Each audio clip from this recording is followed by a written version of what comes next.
Hello, welcome back to Language Development. This week we'll be focusing on Baker chapter 5, 6, and 8.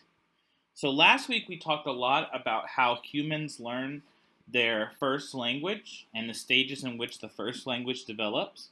We also talked a little bit about how English language learners learn English as their second language. And we used the Sousa books and also the Lesso-Hurley book. Now we're going back to our Baker textbook and we're going to focus on how the different types of bilinguals learn their second languages. First, we'll start with Baker chapter 5, the early development of bilingualism. So this will focus on simultaneous bilinguals, so bilinguals that are learning two languages at the same time from birth. Let's quickly review the different types of bilingualism that we'll talk about in these next couple chapters. Once again, simultaneous bilinguals are those that from an early age, maybe infancy or right afterwards, a couple months of living, they are regularly hearing two different languages. Sequential bilinguals, on the other hand, develop their first language. They become pretty established, and if they stay in that society, that will be their dominant language for their lives. So they develop their first language, and then after the age of 3, they start to develop a second language. It could be from 3 on to, let's say, 100 or 120. So normally, sequential bilinguals will develop their second language after the age of 3, of course, in a formal setting. It doesn't have to be a formal setting, but most often it is. So many times these people who are sequential bilinguals are learning their second language in the preschool or elementary school setting, but this could go all the way up to high school and college and even adult second language acquisition classes. So basically, anytime they're learning something in a formal area, that would be the most common setting to learn a second language if you're a sequential bilingual. Simultaneous bilinguals that learn from birth are most likely getting exposure to two languages in the home setting, or it could also be maybe in the daycare setting where in the home they speak one language, and then early on, maybe after a couple months, the child goes to daycare or receives some child care from someone who speaks a different language than their parents. There are other types, though, which we'll talk about later. They've shown that bilingualism is beneficial to children cognitively, which means intellectually. There's no negative impacts of having two first languages or becoming bilingual at a very early age. Moreover, there's, of course, we talked about the different types of benefits economically for being bilingual, and also the ability just to have more cultural awareness and the ability to communicate with larger groups of people, the ability to travel. So we've gone into that in further detail, specifically in Baker chapter 19. So I don't want to go into too much, but you can reference the lecture on chapter 19 if you need to review that. But there are many benefits both intellectually and economically and socially for being bilingual. Simultaneous bilinguals as early as 8 months, but normally most likely around about 1 year, the infant simultaneous bilinguals start to speak their first words. But they'll speak their first words in both languages. So their first word in English might be mom, but their first word in Spanish might be mama. And they might mean the same thing, but they've spoken in two different languages. Another thing they've studied is that simultaneous bilinguals have no deficiency in vocabulary compared to monolinguals. By that, I mean they have the same amount of vocabulary as a monolingual person would have, but instead they have it in two languages. So, for example, if someone was born a simultaneous bilingual, let's say they heard English and Spanish from birth, they would have the same amount of vocabulary as English vocabulary as someone who was just raised in a solely English monolingual household, and they would have the same amount of vocabulary in Spanish as well. And so there's no net vocabulary loss, or there's no negative for learning two languages from birth. Simultaneous bilinguals will have the same amount of vocabulary as if someone who had just learned one language from birth. Now let's talk about how infants differentiate between two languages at a very early age. So language skills are actually developed in the fetal stage. So upon birth, babies will differentiate between their mother's voice and other voices. And they've done studies that happens straight right after birth, that a baby can recognize their mother's voice when it's played to them versus another female voice. And the point of that study is to show that because babies are hearing their mother's voice in the womb, they're naturally connected to that voice and they have more of a preference for their mother's voice. They've done another study that shows that also babies respond to prose passages that have been read to them in the womb more than just a brand new prose passage they've never heard before. So basically, babies that are in the womb do listen to what language is being spoken to them. And including, for example, if a book is being read to them at an early age, or in the womb, they will respond to that more than just something that was brand new that they've never seen before. Also, infants can differentiate from birth the differences between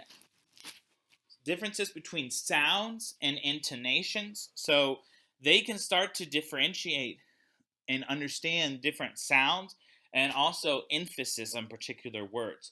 They might not necessarily understand exactly what they mean or connect them into making words, but they can understand the difference between different sounds and different intonations. So by about 4 to 5 months, babies start to differentiate between their native language and non-native languages. And this is true for simultaneous bilinguals as well. Just the only difference is for a simultaneous bilingual, they'll specialize in their two languages they've heard over and over. Their two, I guess you could say, first languages. And then for other languages that they rarely hear, they'll kind of put them off in the back of their mind as like background noise, as less important. And so monolinguals and bilinguals will do the same thing. They will focus on the languages that they've been hearing over and over, and they'll kind of ignore languages that are not being regularly used in front of the child. So 10 to 12 months, maybe even earlier, babies start to babble. Normally simultaneous bilinguals will babble in two languages. They'll babble and they'll try out sounds in each language that they're hearing regularly from caregivers. Sometimes, if one language is spoken slightly more than the other, a baby will actually babble more in that language than in another language. But they'll still try to babble in both languages, copying the sounds that are heard in both languages, but not making, of course, sense. Just kind of imitating the sounds and practicing with the sounds. By 2 years or earlier, sometimes earlier, bilingual children start to know which language to speak and in what situation. So they know who they should speak a particular language to, like they determine the language targets, and they also know in which context to speak a language, so in which situation. So if they're at a family party, they might speak the language the parents speak, but if they're at a daycare where they speak a different language, they might speak the daycare language, the language that's spoken in the daycare. Or if they're if they only speak a certain language to older adults, like grandparents or aunts or uncles, they'll know to speak that language to their aunts and uncles and grandparents, but then with their parents or with their young friends, then they'll speak a different language that they speak with those people normally. So basically, by 2 years, bilinguals know who and in what context to speak a certain language. So now let's talk about language choice of parents. Sometimes parents make an active, conscious language choice about who will speak what language to the child and in what context will a language be spoken to the child and in which context another language will be spoken. But sometimes it just flows naturally. So For example, if a family member is used to speaking in English for financial matters or occupational matters or kind of more formal setting, then when they're talking about those kinds of things out loud, they'll speak in English, but maybe they might speak in Spanish, for example, for things that are about family issues or emotions. And so that just might be naturally a preference and style of speaking for the parent, and then they might just reflect that naturally, and the child will pick that up. Also, bilingual children's language preferences and abilities are shaped by other people that they're around, that they interact with regularly. So they could be shaped by siblings, by grandparents, other caregivers, and of course their peers. So if they're spending a large amount of time in a different setting, like a daycare setting or with the grandparents, and they're speaking a different language than what they speak at home, then they'll pick up that second language as well, depending on the amount of exposure they're getting. Let's talk about the different forms of simultaneous bilingualism that could occur in children. So the first type is when it's called one person and one language. So this is an active conscious choice of the parents in which they have decided early on that one parent will speak one language and the other parent will speak another language. This way the child can become simultaneously bilingual and have fluency in both languages. Sometimes when the parents communicate with each other, they might communicate in just one language, or they might communicate in two languages. So an example of this would be, let's say the father is a native French speaker and the mother is a native English speaker. The father might only speak to the child in French, and the mother will only speak to the child in English. And then with each other, the parents might speak French, for example, because when they're communicating with each other, the mother's French abilities are stronger than the father's English abilities. So French is the language that they communicate with each other. But to the child, the father is communicating in French and the mother is communicating in English only. So that way the child hears both languages pretty equally, depending on who spends more time with the child. A second case is where in the home setting, the children hear the language of the parents, and then when they leave the home setting or in outside the immediate home setting, they hear a separate language. Normally it's the majority language. So let's take an example of Mandarin Chinese. Let's say the parents are native Mandarin Chinese speakers, and let's say they're new immigrants to the United States, and they have some English abilities, but their dominant language and their preferred language to speak at home is Mandarin Chinese. And so to the child, the parent might only speak Mandarin Chinese. But if the child also spends a lot of time in daycare from an early age, from a couple months, or they're being taken care of by English-speaking caregivers, or they're spending a lot of time with older siblings or older cousins or older family members that speak English to that child, then that child will become bilingual based on hearing English. Based on hearing Mandarin at home and hearing English from the majority language from many other caregivers or people who influence the children, like their peers and friends and siblings.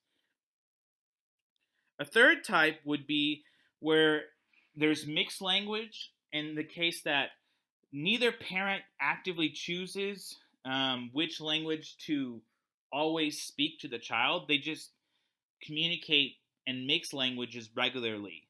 And so this could be in a case, once again, where maybe based on certain context, the parents will use one language versus another one, or they might just be equally fluent in both languages and just code switch or switch between the different languages pretty frequently when they're speaking. And so the child learns two languages just because the parents are speaking in two languages. They're not necessarily having a set pattern where one speaks one language only, the other speaks one only. Instead, they're just maybe some days they are in some topics they speak in Spanish, and then in other topics or other days they speak in English based on either the topic or their feelings or what have you, some other pattern. Maybe the people who are also in the room, who, depending on what language they prefer to speak, the parents might speak that language to make the guests feel more comfortable, and then the child overhears that because they're present when the guests visit the house. The fourth type is purposefully delayed exposure to the second language, and this would happen primarily in communities that are worried about the second language eliminating or taking away from the first language. And so this would be in communities that are really trying to stress preserving their heritage language. So a good example might be in a Native American family. So first, the Native American family will make sure that the child only speaks one language and develops that fluently and can speak and understand and the heritage language, and then they'll feel comfortable that the child starts to learn a second language, English, the majority language, and that could be in school or that could be through peers or daycare or programs. But the main goal is that the first language, the heritage language, is learned first. So an example of this would be native Navajo speakers who are trying to preserve the Navajo language. And so they ensure and insist that the child speaks Navajo at home with the parents. It's at least for the first couple years of life until the child becomes fluent in Navajo. And then the parents will say, okay, so if you naturally learn English in school or in, with your friends or in the community, it's okay. We'll start to speak a little bit of English too, because we know for a fact that you have now become fluent in your heritage language, which was really important. We weren't worried about you learning English. We knew you would learn English in the community and at school, but we really wanted to focus on you learning our heritage language, our cultural language, which is Navajo. Let's talk about the difference between code switching and code mixing. Code switching is when people switch languages after entire sentences. So they might speak one sentence in one language, and then they might speak an entire sentence in the other language. So I gave an example. If you're code switching between English and Spanish, you might say dinner is ready, and then you might say in Spanish, ven a comer, come to eat. So they've mixed two languages, and they've said one complete sentence in English, one complete sentence in Spanish. Then you have code mixing. And code mixing is where you stay, for the most part of the sentence, in one language, but you just mix one or two words. So here's another example. If someone says, we need to wash la ropa, so la ropa means clothes. So for the most part, they spoke in English, but then they mixed one word. Instead of saying clothes, they said la ropa. Maybe that was more familiar to them or more common context in that situation. So code switching and code mixing does not show that there's a lack of proficiency in both languages. Actually, in contrast, it shows that the people who can code switch and code mix often have a very high proficiency in both languages. And code switching and code mixing, they hold sociolinguistic purposes. So sometimes people might code switch or code mix to reiterate a point, or they might want to add emphasis, or they might try to make it easier for the speaker to communicate difficult concepts. So once again, if a speaker feels more comfortable communicating in academic concepts in English, then they might use English terms for academic words and for more advanced vocabulary, and maybe vocabulary for technology, math, science, and business, for example. But then if they feel very comfortable in Spanish, for example, and using Spanish for emotions or for family or for literature even, then they might communicate and code switch based on whatever topic they're talking about. Sometimes they'll also code switch based on their attitude or relationship about a concept. So if it's something that's kind of from birth or from, an early age, people might code switch based on whatever language they felt more of an intimate connection with as an early child. Or maybe they might, it also could be depending on who they're speaking to as well. So if they know that someone can understand both languages, but maybe they have a dominant language, for more difficult words, they might switch to the language that the listener is more proficient in, so that listener will have better comprehension of what they're saying. It also could be used for privacy. Sometimes they might want to code switch for things that are maybe embarrassing or things that are personal, and they don't want the whole majority language speaking society to understand them. When children learn two languages early on, they often will work as language interpreters or brokers for the parents. And this could be especially in a case where the parent is an immigrant to the country and their ability to speak the majority language is developing, or they might just be insecure about speaking the majority language. They're more cognizant of making mistakes or looking silly in their minds.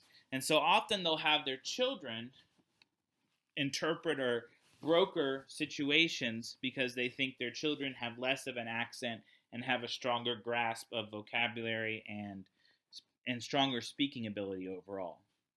This can be positive and negative. So the positives are that the children develop confidence because they're learning how to navigate mature situations that are relevant to the adult world, like the healthcare system or business practices where they have to help the parents pay bills or negotiate purchases, things like that. So children are developing understanding of the real world, and they're doing it in a setting in which their parents are still, of course, taking care of them and watching them. Furthermore, this helps develop a relationship of interdependency and often a closer relationship between the parents and the children. So the children are relied upon to help navigate in the majority language, but then the parents, of course, still provide food and shelter for the children, so they both work together to help each other out as a family. Another benefit, because it could be help children to develop initiative. So when they start getting a lot of practice being negotiators or being interpreters and brokers, they might not have to just literally wait for one person to say one thing. They might actually initiate things that they see are important. So if their parents forgot to ask a certain question, the child might ask the question. Or if the child already knows that what the parent might need or want, then the child might not just wait for the parent to say it in the native language and translate it, but the child just might go straight to the point. And so the children develop some initiative, which is kind of linked to confidence as well. Also, children develop a good understanding of both cultures, and they develop more empathy for differences because they can see how different communities and different cultures communicate. And so I'm going to actually use an example that one of my students used in one of my classes recently, and it was a really good example. But she, as a translator for her mom from English to Spanish, she would tell her mom tell her mom that there's different forms of speaking. So in English in America, people speak more directly and they're straight to the point. But then in the Spanish-speaking community that she was a part of, often people would speak in Spanish and kind of speak indirectly. They would tell stories or talk more about feelings. And so she learned the difference between the way two cultures communicate. And that's just an example of how if you are serving as an interpreter or a broker and you're navigating both cultures regularly, you start to develop a better understanding of different cultures and more empathy of the fact that different cultures have different ways of expressing themselves and different types of meaning they construct in certain situational contexts. There are negatives, though. So children are not always the best interpreters. They don't always have the academic vocabulary they're needed, and they might not necessarily have the grammar knowledge that would make them the most effective translators or interpreters. I mean, translation and interpretation, or being a broker as well, those are formal skills that are often needed to be taught to people. And so if children are not directly taught those skills, they might not be as effective as maybe a professional person.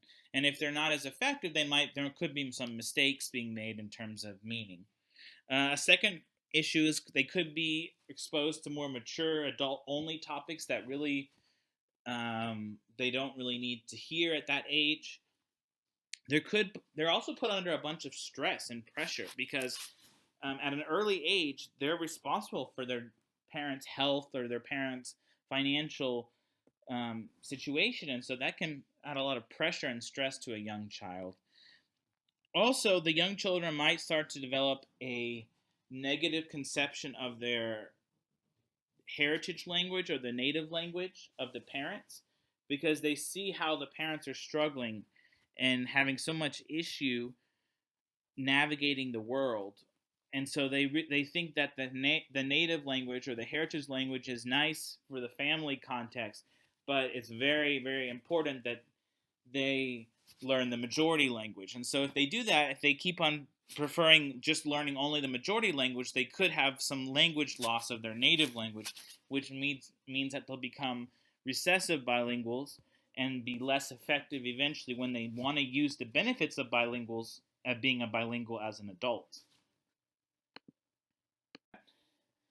Let's go to chapter 6 now, the later development of bilingualism. So now we're going to talk about sequential bilingualism. So when people learn a second language after the age of 3, often in the school setting.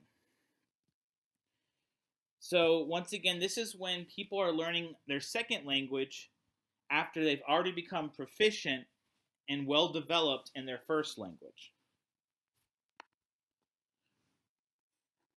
So it's interesting that technically, if you consider people in the United States who are learning a second language in high school or in college, those people would be considered sequential bilinguals. Their first language was English, and then their second language was the language they chose to study in high school and college. And they've done studies, and it's kind of sad, but less than 1 in 20 students in the U.S. who acquire a second language through second language acquisition classes like in high school and college become fully bilingual from that experience. And so unfortunately in the United States, and they've also done studies in some other countries, one country for example is in England as well, unfortunately those people, even though they've been studying a second language, they do not really become functionally bilingual in that language. It's somewhat rare. There's different reasons people learn a second language, and we've talked about them a little bit before, but let's just quickly go over them. First, it could be to assimilate, and so they want to fit into that culture by learning the majority language.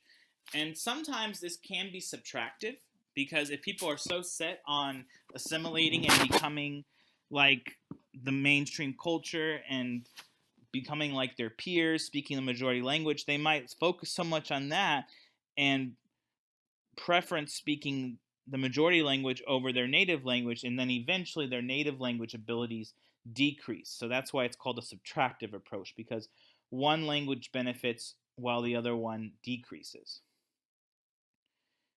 A second reason that people learn a second language is that often they're learning a second language in high school, but it could be their heritage language.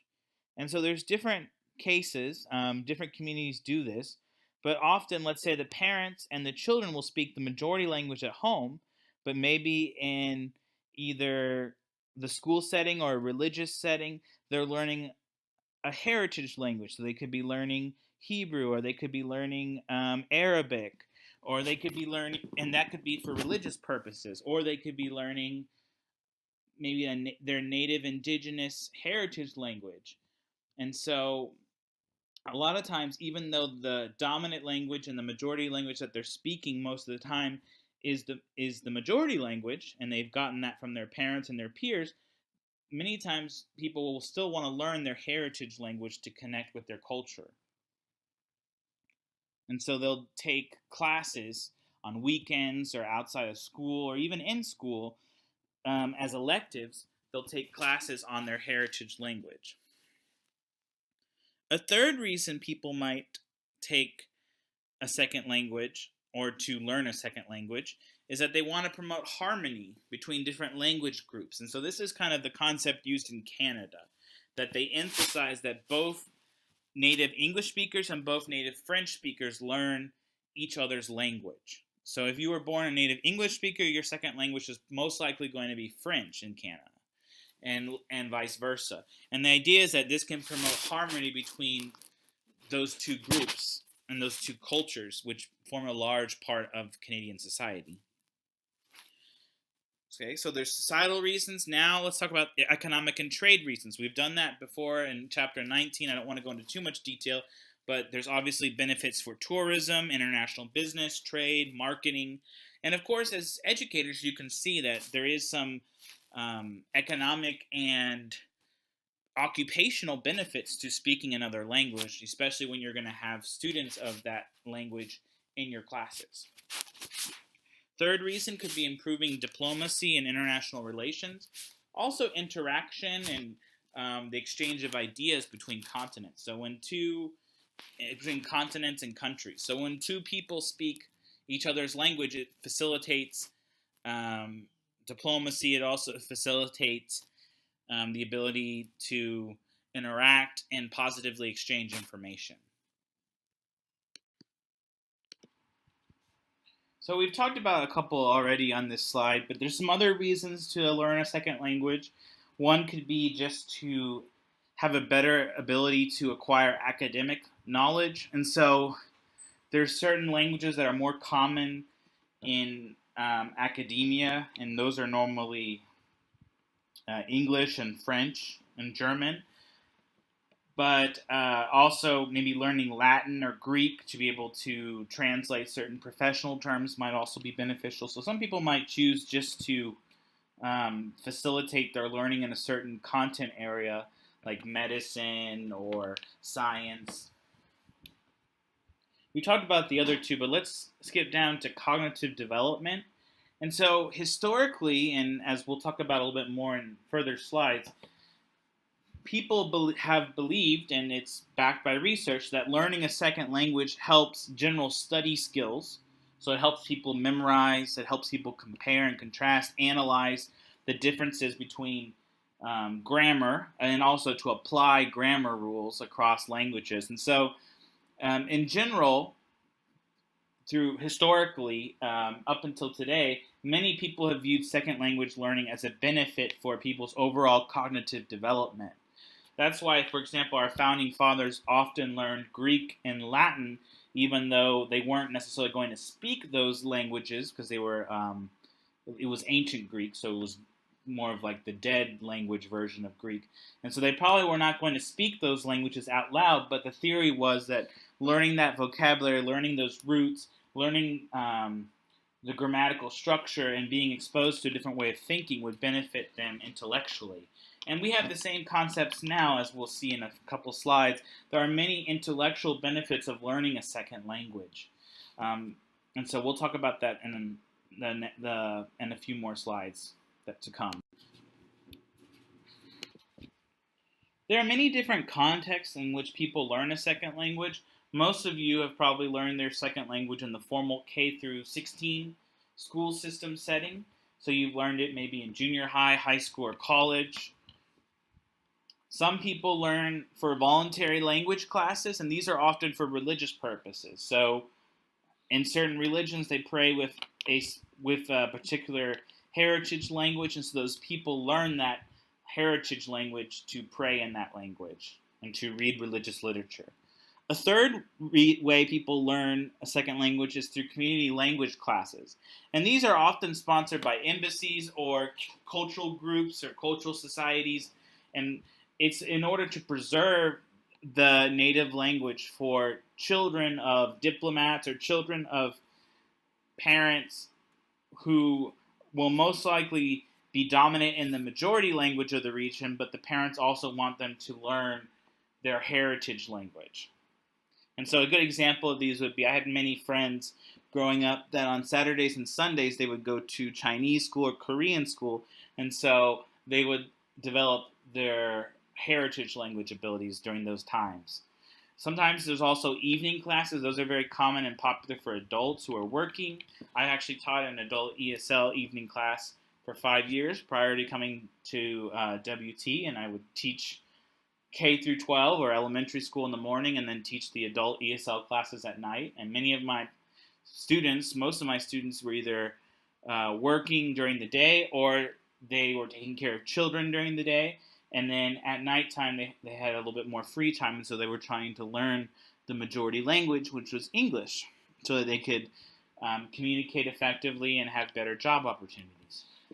A fifth type is called the Ulpan courses. It came and originated in Israel because a large population of Israel came in different stages, and so many of those people came from across the world, and since the language was Hebrew, they wanted to help assimilate those groups into Israeli culture, into Israeli society. And so they taught them Hebrew so that they could communicate as one society.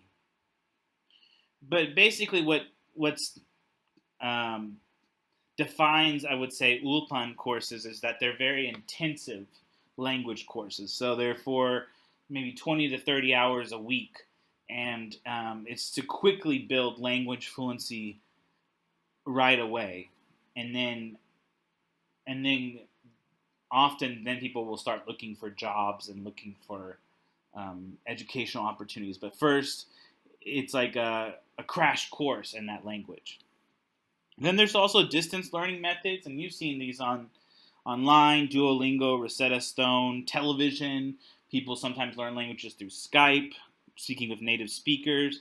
There's hundreds of millions of people in China that are learning learning English actually through communicating with English teachers through the internet. And so the English teachers and the Chinese children are having weekly classes in English, and that is a way how millions of Chinese children are learning English.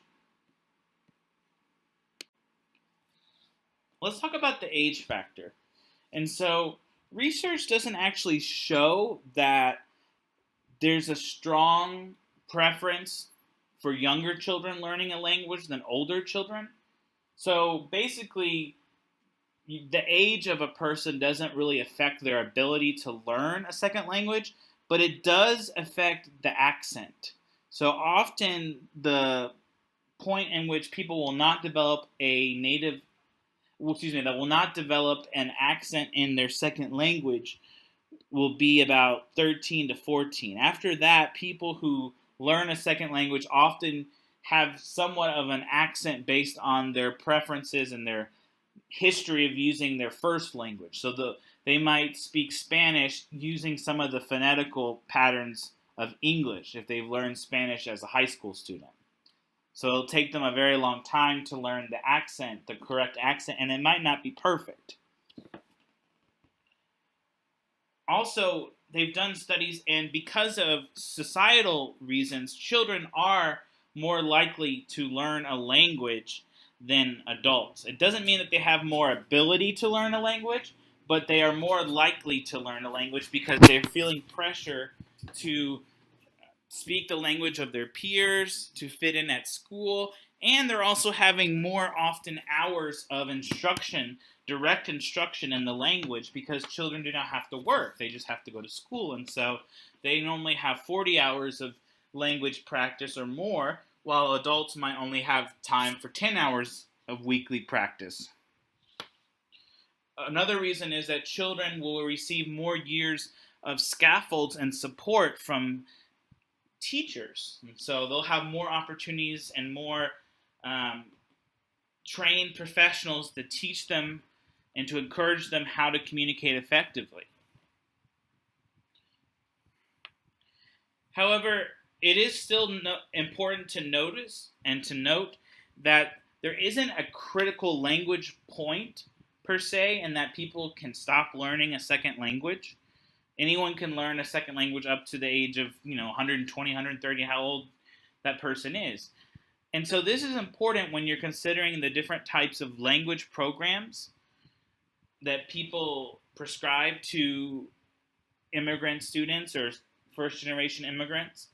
And so it's important that students need to learn their first language and to develop proficiency in that before they transition into a second language. And so they can wait to learn their second language until they become fully proficient and they can speak, listen, read, and write fluently and proficiently at a grade and age appropriate level in their first language. That's very important and pivotal for how they're going to learn their second language, because they transfer their skills from their first language to their second language. We've talked about the different types of motivation, but let's use some more formal vocabulary to define them. So integrative motivation is for social purposes. So that would be when you're trying to fit in or to communicate with your peers. Instrumental motivation is more for occupational or academic purposes. And so most research shows that integrative motivation is more likely or stronger motivation than instrumental motivation in ensuring that people learn proficiency. And so this is another way to explain why children are more likely to become bilingual and proficient in their second language than adults. Because adults can find their own communities of speakers and their own social networks where they can speak their native language. And many times adults can find jobs where they can speak their native language, and they can be reading academic materials in their native language. So adults have more of an opportunity to practice their native language than children who are going to be placed in the school setting, and then they're going to feel lots of pressure to learn that second language because most of their peers are speaking that language and most of their instruction is going to be in that language. And they'll have less opportunities to find resources in their first languages as adults. So children will be more likely to learn a second language, even though adults and children have equal abilities to learn a second language. Let's talk about social identity and social language learning. So second language learning also is very affected by people's social identity. And one thing that's interesting about it is that when people learn a second language, they often learn the social identity and the culture of the second language. And so this could be in one case where many times young children who are learning the majority language become socialized into the majority culture by their regular interactions in the classroom with their majority language speaking peers. Also, it's very important as educators that in the classroom setting, children's early experiences and initial experiences with learning a language are positive. If they're positive and supportive experiences where people are collaborating with them and encouraging them, then the children will be invested and excited to learn that second language. However, if their initial learning experiences are feelings of vulnerability or powerlessness or being different from the other students, then children will have less investment and less interest in learning that second language. And they'll be less likely in the end to learn that second language fluently. It's also very important to remember the dynamics of power and status in learning a language. So you have to be careful that you ensure that people are not learning a language just because they feel compelled to do that. If they're feeling compelled or forced, they'll be less interested in learning a language. But if you kind of encourage them positively and welcome them into the language, then and show them the benefits of learning that language, they'll be more likely to learn that second language. Discussing a little bit more about the identities in language learning, many times when people learn a second language, they develop their own identity in that language or their own personality in that language that's slightly different. I remember when I was in Ecuador developing my second language abilities in Spanish, I kind of made a deal with myself that I would not be worried about looking foolish or looking silly, because I knew I was going to be making lots of mistakes and having a very thick accent. And so when I made that deal to myself, I just basically said, who cares what's going to happen if I look silly? And so I was a lot less insecure, I would say, when I was in Ecuador, because I just wasn't worried about making mistakes. I knew I was going to make mistakes, but I would just still try my best and just kind of ignore them. I wasn't feeling as much societal pressure to be perfect, because everyone knew I was the outsider who was learning, so I felt like there was less pressure, less expectations on me. Also, in the classroom environment, oftentimes it's like an imagined community. And so there can be different types of second language learning communities. Sometimes you'll have a community where all people are kind of equally struggling or equally developing at the same pace. So that would be like, let's say, Spanish 1 or Latin 1 or French 1, where all people come into the class with pretty much the same amount of ability, and then they're equally facing kind of difficulty, but they kind of struggle together and they overcome and learn and progress together as a team. And so that can be a nice community environment.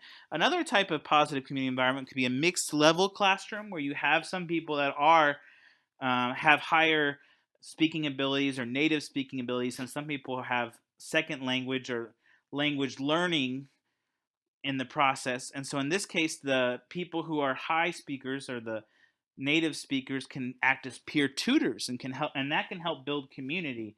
So instead of like a competition, who speaks more and who speaks the proper way, it's more like, how can we help our friends, how can we help our teammates learn our second language, and vice versa, how could they also teach us their second language? Or excuse me, how could they teach us their native language? Now let's go to Chapter 8, the cognitive theories of bilingualism and the curriculum. So this will talk about the many benefits of bilingualism cognitively, but also it'll discuss some particular aspects of bilingualism and in bilingual teaching.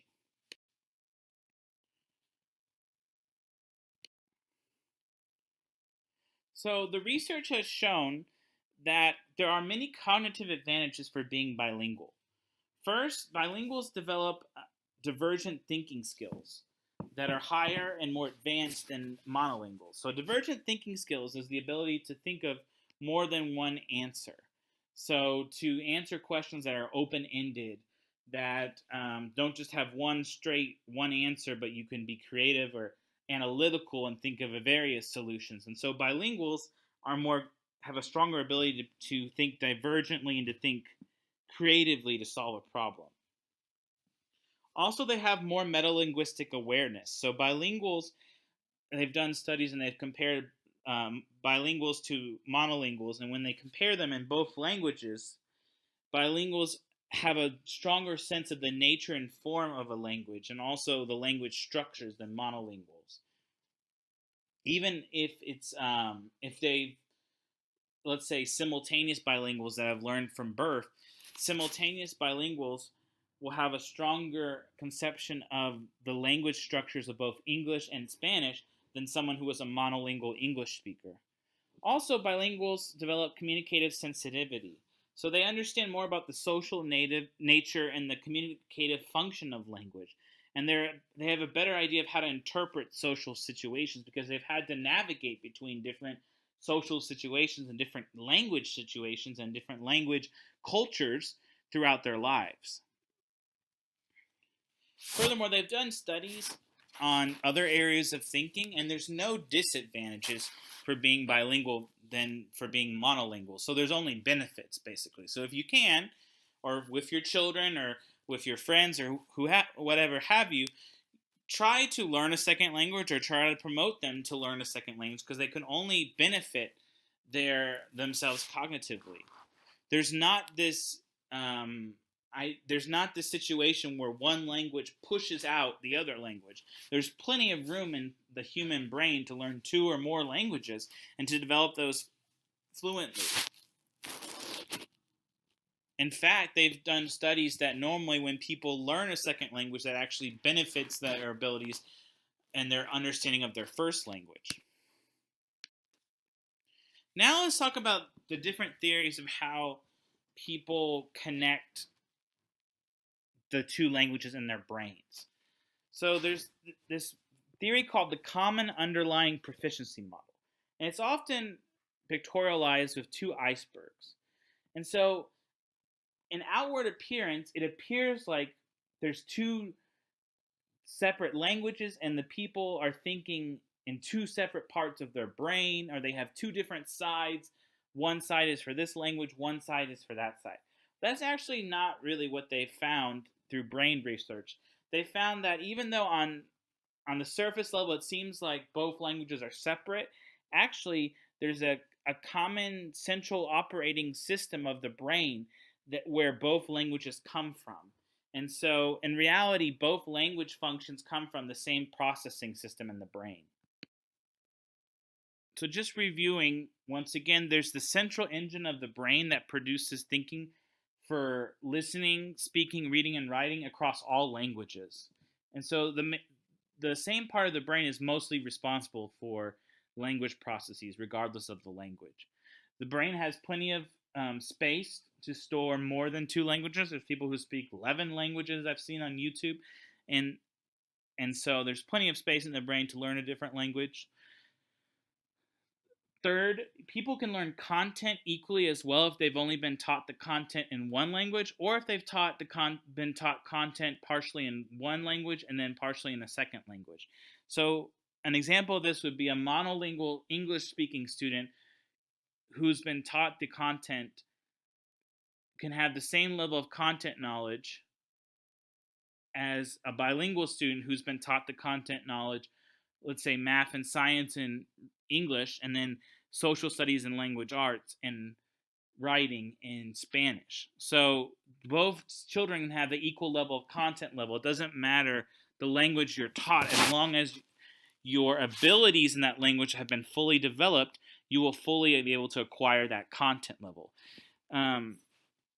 The opposite of that would be where someone has not fully developed in one of their languages, and that can affect academic success and academic function, because if they're not fully developed in one of the languages that they're getting content taught to them and from their teachers and maybe through peer interaction or through reading the text, if they're not fully developed in that target language that they're trying to use to learn that content area, then they'll struggle learning that content information. And so it's much more efficient, much more beneficial for those students to be fully developed in their first language and then slowly progress into getting content taught to them in their second language.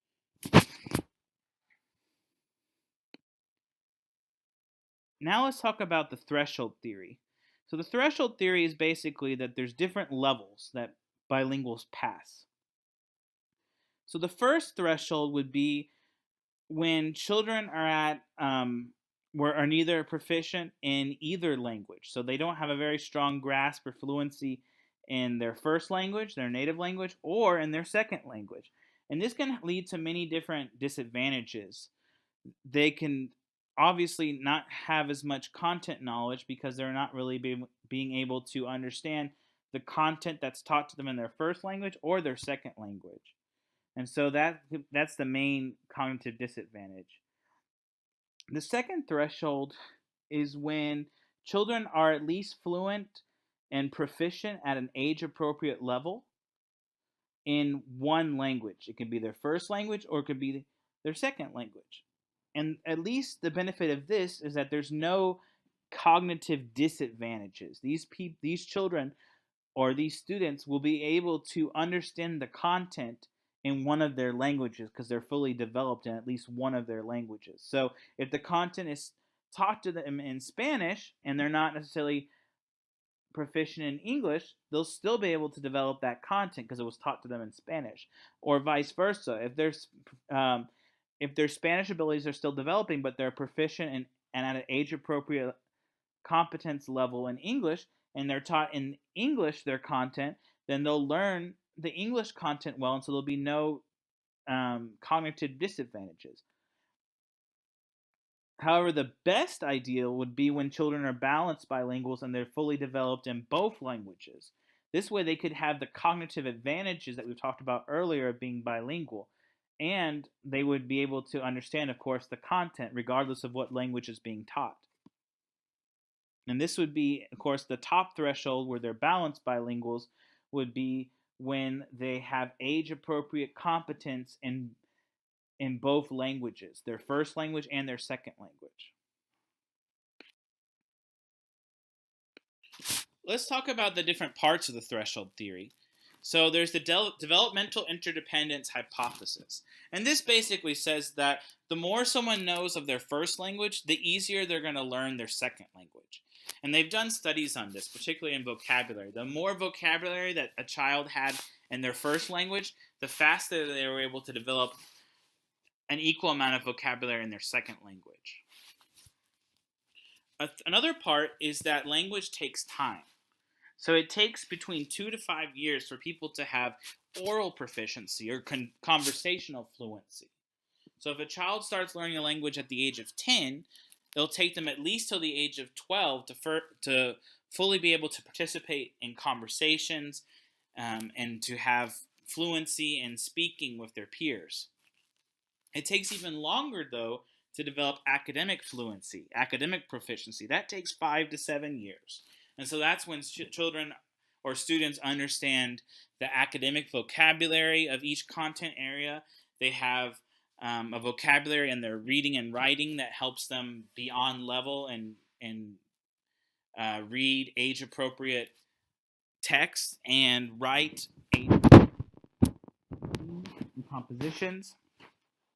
And this can take, once again, 5 to 7 years. So if a child starts at the age of 10 to learn a language, it'll take them at least till the age of 15 to become fully on level as someone who had maybe been a native speaker, who had known that language since birth. So you have to be patient with your English language learners. That's one of the main takeaways from this slide. It's just natural that the brain takes a while to learn a second language. And once again, you don't want to quickly transition children into a second language. You want to make sure that they've developed well in their first language so that at least that time frame can be shorter, so that once they've developed firmly and proficiently in their first language, they will have a much shorter transition period to learning English. Let's talk about the difference between BICS versus CALP. These are two different acronyms, but they're very important in second language learning and also teaching English language learners. So BICS stands for Basic Interpersonal Communicative Skills. These are kind of the face-to-face conversations. These are the informal conversations, and they have a lot of contextual support. So there's props, there's gestures, there's expressions that people can use to help understand a concept. So it's much more easier to understand BICS or types of speech than what we're going to learn next, which is CALP. CALP is called Cognitive Academic Language Proficiency. And CALP does not have that same contextual support.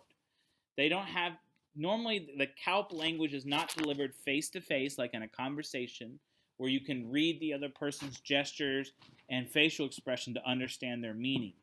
Instead, CALP is often in the academic context. So that's like reading texts, academic texts, writing academic texts, reading textbooks. And CALP is, once again, has much more sophisticated vocabulary. It often will require more higher order thinking skills. So you'll have to use skills like synthesis, evaluation, and making inferences, making predictions, comparing and contrasting. And so the actual content of the materials that are taught in CALP language is at a higher level. Once again, CALP is also in the school setting. So BICS is like the informal conversational language that has lots of contextual supports, and that's when people are with their friends and their peers. And the CALP language that they'll see is often the language they'll see in the school setting.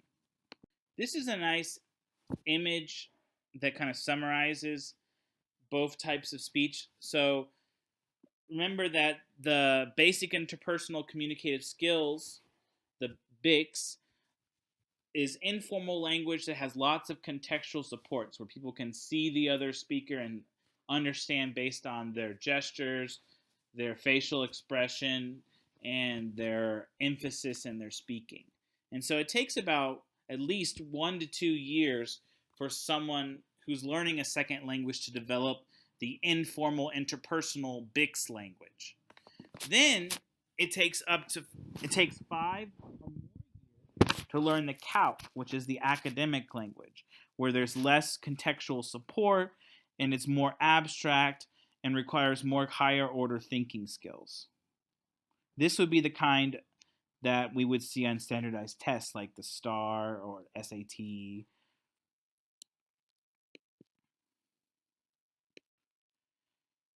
So there's just a couple limitations of BICS versus CALP.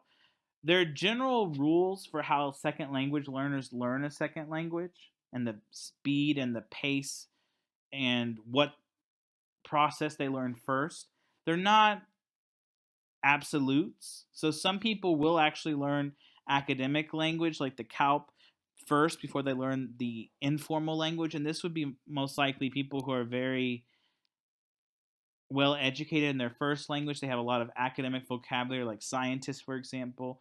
They might learn the academic terms first before they are able to actually speak in their second language. Also, just because someone is speaking a language doesn't mean that they can't have complex language or higher order thinking skills. So you can't just assume that every time someone speaks that that person is using informal language. They could also be using the CALP as well.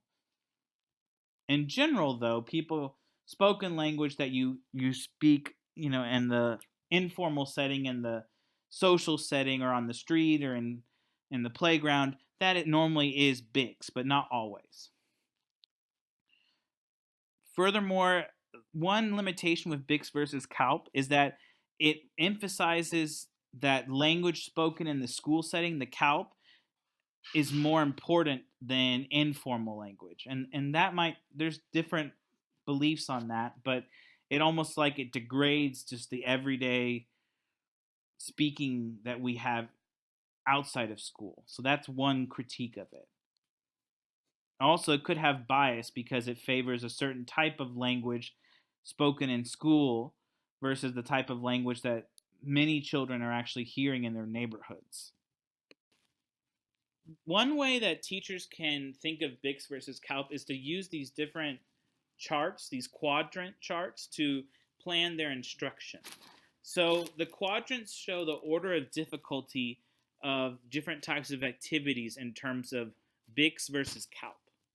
So the most basic or easiest type of language activities for second language learners would be in quadrant 1 or on the other image, quadrant A. And these would be things like reading a map or face-to-face conversations or copying from the board. All of these have much support for English language learners, and they also have a lot of visuals and contextual support.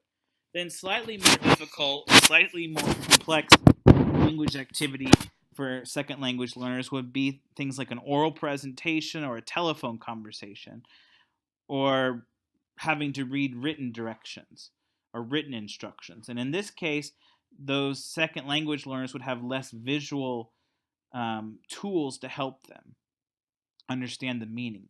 Even more difficult would be in quadrant 3 or quadrant C, would be activities that require a higher level of thinking skills. So science experiments, math computations, and social studies lessons.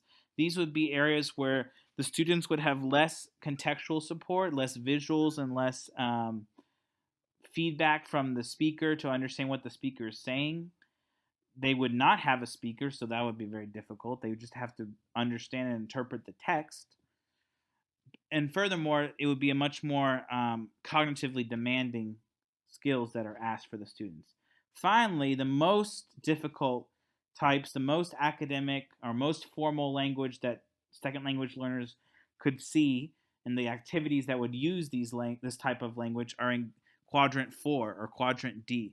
And this would be the language found on standardized tests or when students are listening to a lecture or having to read and understand using context clues what a word means, or understanding textbooks. All of those would be very cognitively demanding for second language learners because they would have very minimal support to understand what's being said. They wouldn't have those visuals. They wouldn't have the person in front of them to rely on to understand through looking at their expressions or their gestures what is going on. It also would require very cognitively demanding skills. So they might have to synthesize or analyze what they're reading in those textbooks. And so that also makes it very difficult. So basically the point is, and I'll talk about this in the next slide, but you want to know your students where they're at on the quadrant level. And so if they're still trying to grasp the informal conversational language or just having trouble just making out complete sentences, you might want to give them activities that are very basic in terms of this quadrant chart. So you might give them activities in quadrant A or B or quadrant 1 or 2, depending on what image you look on in this slide. You'll try to give them more basic activities so that they develop that conversational fluency. But if you have students that are starting to become pretty advanced and have that academic language, those CALP skills, then you might be able to assign them more rigorous and more age appropriate, grade appropriate activities, such as the ones found in quadrant 3 and 4 or quadrant C or D, depending on what image you're looking at. These are very important things for teachers to remember when they're lesson planning and whether to determine what level of BICS or CALP they're using in their lessons.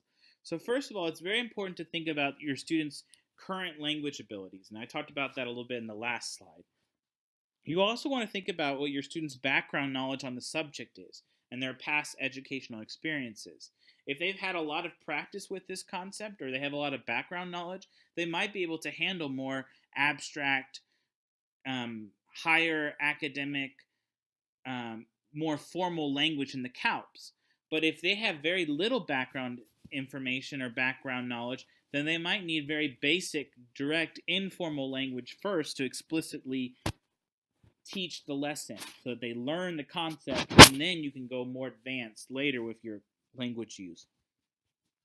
Another thing to consider is the cognitive demands of the task. If the task is not too cognitively demanding, then you might be able to use more advanced language. But if it is incredibly cognitively demanding, you don't want to have very difficult language because children and the students will be struggling with not only learning the language that's difficult, but also learning the concept that's difficult. You also want to think of what kind of scaffolds or supports that students will need. So what kind of context, like visuals, first language support, graphic organizers, what kind of things can help English language learners or second language learners in general learn the concept. Fifth, you also want to make sure that you are adhering to each student's different learning style and learning preference. So you want to teach a lesson that matches various learning styles so that students can understand the lesson regardless of the way it's being taught. Finally, you also want to make sure that you're assessing students effectively based on what they actually learn, not necessarily their language ability. So if you're teaching a concept, you might want to make the assessment slightly easy and in informal language just so that you can assess whether they got the concept. Then later, you can make it more rigorous with more academic language after you're certain that they've gotten the conceptual knowledge, the content. Then you can go into testing to see if they can use the content at the age-appropriate language level. How this specifically applies to Texas. So every year, English language learners have to take an exam.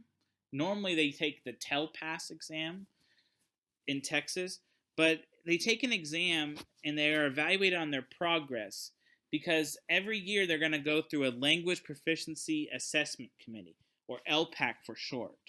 And so the LPAC committee will determine whether ELLs are going to stay in their bilingual or ESL program, or if they're going to exit the program. In order for the ELLs to be reclassified, they need to score proficient in speaking, academic reading, and academic writing. Normally they use the TELPAS or the STAR to determine this. But often, many districts are looking at the results on the LPAC committee on how students are progressing in learning English. And so if students are not making a year's progress in English, if they're not starting off, if they're starting the year as beginners and they're staying as beginner level, then many people are worried about that, especially administrators, and they might call that to your attention. The idea would be, let's say if they start as a beginner, that they would at least end your class, end the year with being intermediate in all levels: speaking, listening, reading, and writing.